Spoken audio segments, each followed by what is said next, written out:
खाइली खाई न तो सिरा जाई। पापा ठीक करे ले हमने ना कमाई ले दिन भर सुअर लेकिन खटी ले खाई ले पी ले गाना घोड़ा के सूत रही ले यही ना देखा तारा लोग 2-4 रुपए कमाए लगता तो सब के एक नारे हाके लगता। ठीक करला बउआ तू ना कमाला तो काहे ला कमाई जाई नौकरी करके लोग के धीरे धीरे आर सुधरावे। अरे बाप दादा के अर्जल धन हो खा पी मस्त रहो तब का। हाँ हम तो जानता नहीं कि हमार बियाह होई ना तो कमाई के कराला। हम तो सोचता नहीं कि बाप दादा के जितना धन दौलत अर्जल बा सब के बेच बाच के खा पी के आ जिंदगी उड़िया दिया का बाबूजी। ओए सब ओए सरहु बेच बाच कर याद उहे साला एगो लइके न बा से 2 पैसा कमा के अपन घर परिवार चलावता एगो तू साला बारे ए तू बार बतियाइब घर तो चलते बा अब परिवार रही तब न चलाएम। सुन ला बाबूजी भले तोरा नियत में गु घुरा गेलो के लेकिन हम तो पटीदार बानी। हमरा ई बात के तनको दुख नहीं खे कि हमरा दुख बा। हमारा सबसे ज्यादा दुख ई बात के बा कि साला हमरा पटीदार के दुख काहे नहीं खे। ए कथी कुत्ता बिलाई के बात सुन ले बानी खाई पानी पी आ डिप्टी जाई। ए ऐसा ही चल जाए कोनो से कमजोर बानी का रे। ए जाए के बात जो और ना तो जाके लड़ और हम चल दी बर्तन धोए। साला सरकारियों नौकरी होखला पर मेहरारू से सुख नहीं खे। आवता साला जरूर कुछ बोली भाई पतार का था मोटका मुंगनिया दो। चाचा हम तोरा के बाप दाखिल पूछ ले वही से चुप बानी ना तो सुनत मारा इस साला के बोली मन तक करता यही जे मार दी गोली। अरे बुढ़ी चुप पुलिस वाला ड्रेस पहनने बारे तो पुलिस बुझाता रे का रे कि गोली मार देबे। अरे साला पोस्टमैन नु मारे जाके चिट्ठी बैठ। ए साला हम तोरा से ना बतुआ तानी चाचा तू कुछ बोलबो ना बोलिहन तो माथवा ना फाड़ दे। हाँ तो यही में मुड़ी पर चढ़ा के मुतवाब जे दिन गाड़ पर लात मार के घर से निकाली नु तहिया बुझाई। रे सर वही हमर बाप हम इनकरा नाक में मुती आंख में मुती कान में मुती चाहे मुत के दहवा दी। सुन ले ला बोली अब इहे नु सुनल बाकी रहलक ह अब उ मुतालका में पौड़ हम चलनी ड्यूटी।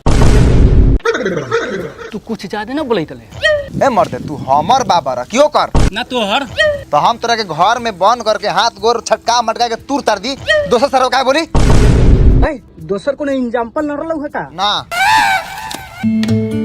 जा जा ना तो चिट्ठिया गोल जाई तो सारा बात नहीं उड़िया जाई।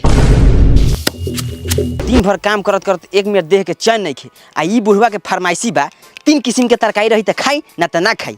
धर बुढ़वा खो हटाओ हैया किसी में तकारी से हम ही भात खाए वाला बानी।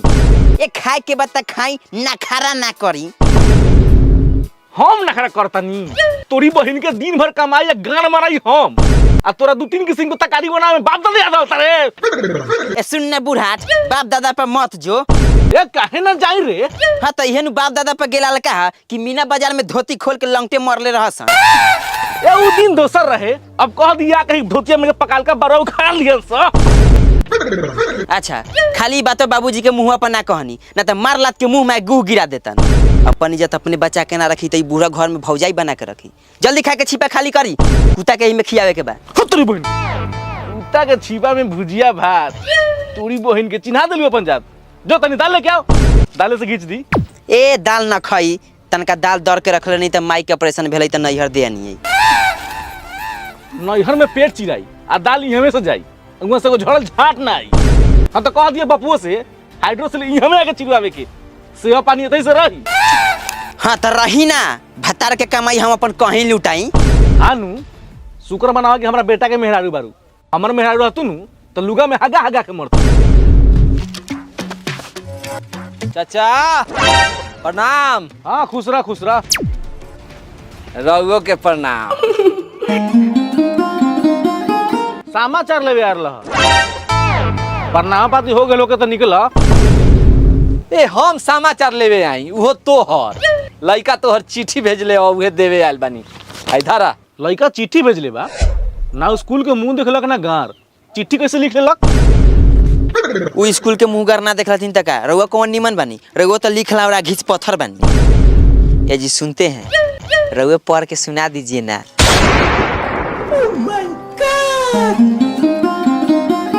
तो ले हम कुर्सी लेके आवतानी बैठी सुनाई पढ़ के।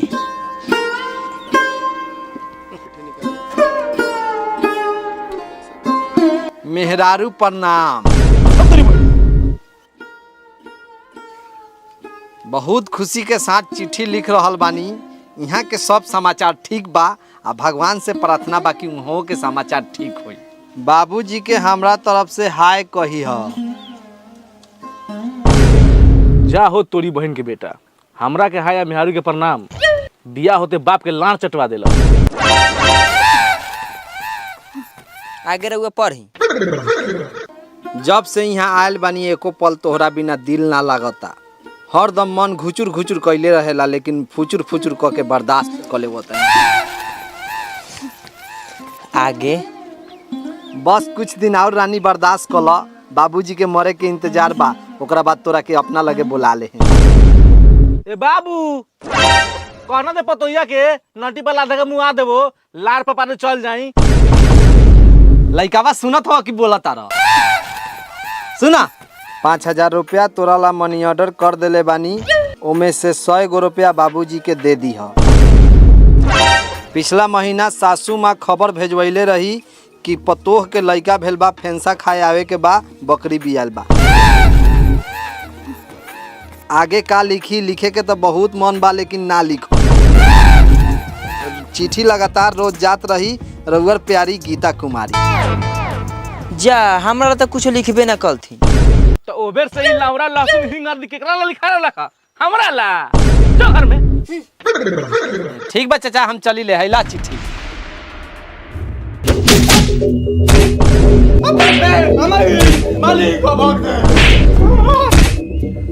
मार साला के पपली मार। सरौ हमरे अन्न दाना खा के गाड़ पर तनी गुदा का हो गेल। इस साले हमरे गाड़ में मुते ला तैयार हो गेला। आय ए तू हो तो दोगले बारा भैया। का जरूरी है दुकरी के नौकर के मुंशी बनावला के? आज ही अपना लड़का के साला प्राइवेट स्कूल में पढ़ावता, अब भाई से सरकारी नौकरी करावता। काई जत रहे हमनी के गांव में? अरे सरवा तोहरा औकात रहे गुखाई के? मालिक हमरा औकात न रहे गुखाई के, तो से तो सीख ले बानी। मालिक गाँव समाज के लेके पढ़ी तब न गाँव में इज्जत बढ़ी। ए इनकर इज्जत हमरा लार पा दो। हमर सरकारी नौकरी नहीं खे तो गांव में कोनो सरवा के सरकारी नौकरी नहीं होना चाहिए। अगर सरकारी नौकरी भेल तो ओकरा गांव में 2 इंची के पीतर वाला गोली गेल, रेल बेल के जियान कदम। सुन ले मुतना, तोहर भलाई यही में बा कि तू अपन भाई के सरकारी नौकरी छोड़वा के बुलवाओ, हमर शौचालय सफाई के ठेकेदारी देखी। मालिक हमर भाई कलेक्टर के पढ़ाई कइले बा, गु साफ करी निमन लागी। नीमन लागी? साफ करे के बाद सवाद नहीं खे बतावे के। मालिक अपना भाई के नौकरी के चलते हमर घर काहे लग पड़ले बानी। गांव में कोनो सरवा के नौकरी लागल तो कागजवा डाके बनवा वाला, ओकरे के बुलवाई, अपना भाई की नौकरी करवाई। इतना तो गांव में दम होई रहुआ। गांव में तो दम इतना बा कि जहिया सरकारी नौकरी के कागज हाथ में आ गेल, ओ दिन टुकी टुकी फाड़ के सरकारी नौकरी करब। वाह, तो तैयार रहिया अपना बाप के गाड़ विभाग में नौकरी करेला। ताकत का लाड़ बरा, बुलाओ डाक वाला के।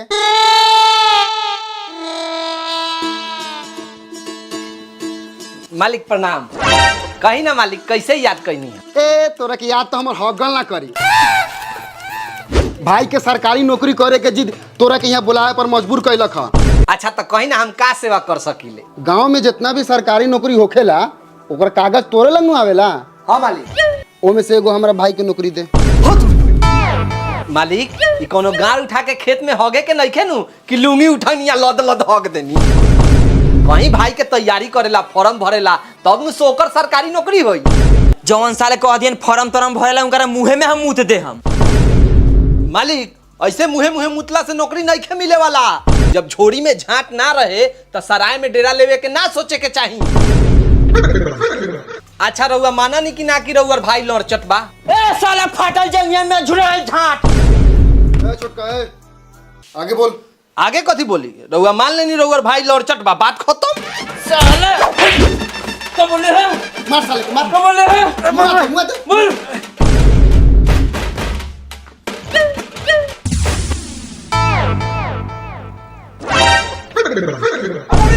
देखा तेरा भाई यही साला हाथे का थूक दे। हाँ तो थूकी ना तो का करी? चुपी बोले के साला खड़ा होके बोल। हाँ तो कहीं मार के मुआ देवेला, अब बाद में मर जाम तो नौकरिया लाट तो पाते चल जाई।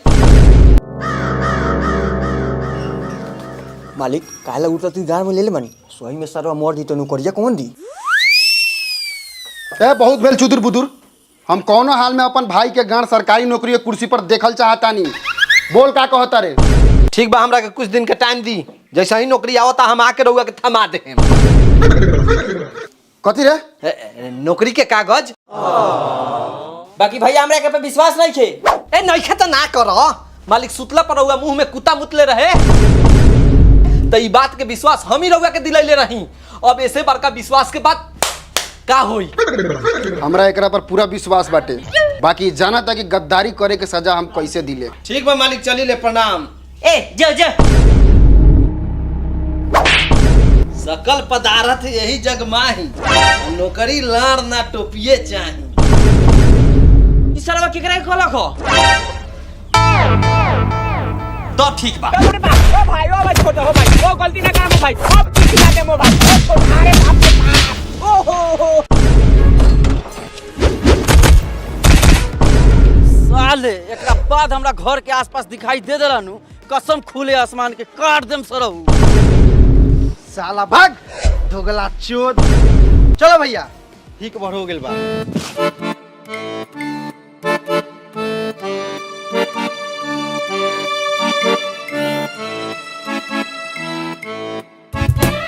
काहेला मारत रहलू रे ओकनी के? ओकरे बहिनी के चिट्ठी देले रहनी या पकड़ा गे निया, बड़ा मरलक हस। सरऊ लात खा के आयल बारन कहले बारन जैसे बाप के लॉटरी लाग गेल हो। रे साला चिट्ठी हमू लिखी ले आ बाटी ले, कितना माल के अपना हाथे चिट्ठी लिख के टपा देनी बा कोनो सरवा के गान में दम की हमरा के पकड़ ले। वो आज एगो चिट्ठी लिख के दे के आवतानी, अब भियानो एगो लिख के दे के आए। देखा तानी कौना सरवा के गान में दम बा हमरा के पकड़ लेवे के। अच्छा सर आवा काल दुआर पर चिट्ठी लेके ना दुनू आर धके झूल गेनी तो हमू दू बाप के औलाद ना जाता नहीं, पहले मालिक से कह देवे।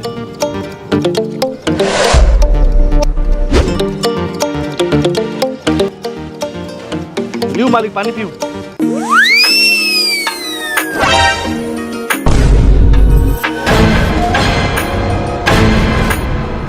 मालिक प्रणाम। चाचा मालिक रहुआ यहाँ हम तो कहिए दिले मानी कि जैसे सरकारी नौकरी के कागज आई हम रहुआ लगे पहुँचा दे। अच्छा वो हमरा पता बा, लेकिन तू यहाँ कथी करे आयल बारे? मालिक रहुआ तो मालूमे बा हम बिना मतलब के एने ओने ना जाइले। चाचा के लइकावा के चिट्ठी आयल है, उहे देवे आयल बानी। अच्छा तो पढ़ मालिक सुनियन। लेकिन चिट्ठी में कुछ लभर चभर लिखा रहेला, मालिक के सामने पढ़म तो ठीक लागी? काहे ना निमन लागी, खूब निमन लागी। साले पढ़ना तो धप दिन मारम की कपारे फाड़ दे। ए, पढ़। ठीक बा मालिक। प्यार भरा प्रणाम मेहरारू के चरणों में। आगे पढ़िए। कल रात के अटैची में तोहर रखल फोटो निकाल के देखत रहनी, बड़ा तूफानी प्यार जागर रहे, लेकिन ऐठ के सूत गेनी। हाँ आगे आगे। बाबूजी के कहिया खेती बाड़ी पर ध्यान देवेला, आवते छेरुआ करा दे खोसी के, तब ब्याजी पैसा दियाई। पढ़ आगे पढ़। कभी कोनो चीज के दिक्कत होके तो जाके डाक बाबू से मिल लीह, हम उनका के सारा फाइल समझा देले बानी और सब ठीक बा। छठ में आवतानी, टिकट बना लेले बानी।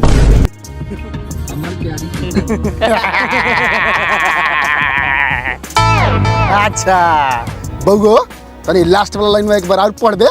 अच्छा लास्ट वाला। और सब ठीक बा, टिकट बना लेले बानी, छठ में आवतानी। छठ में आवता घरू में तो तनी अपन बेटा पतो के बाहर निकाला तो। निकाल दोनों बेकार।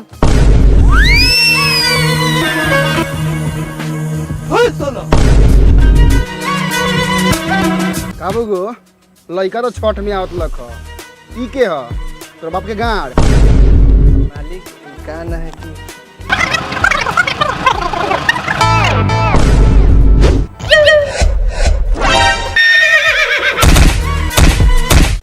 आय दादा रे दादा, आय मालिक पढ़ के नहीं, हमार के गाल फाट गल मालिक। आय बाप रे बाप, ऑप्शन ना होई मालिक। आय बाप रे बाप।